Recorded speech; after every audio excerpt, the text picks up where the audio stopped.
color box over the Nihon Light you will receive from us. Then open the color box.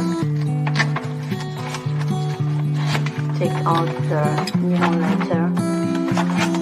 Then you will see this is the plastic frame, and this is of the Nihon rope.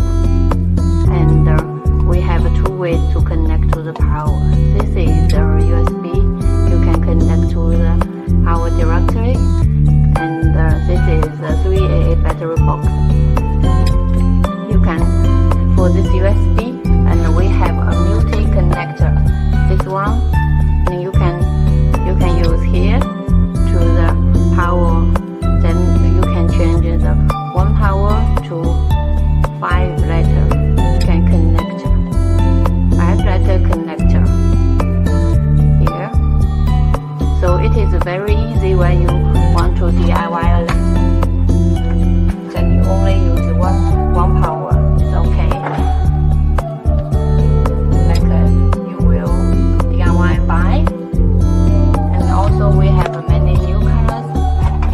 And this is pink color. And purple. And this is blue. Also, for the new color of this year is the rainbow color.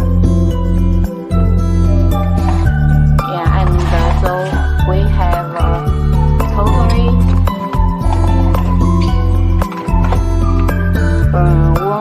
warm white color, pink, purple, blue, and the rainbow. Have 1, 2, 3, 4, 5 color can choose from.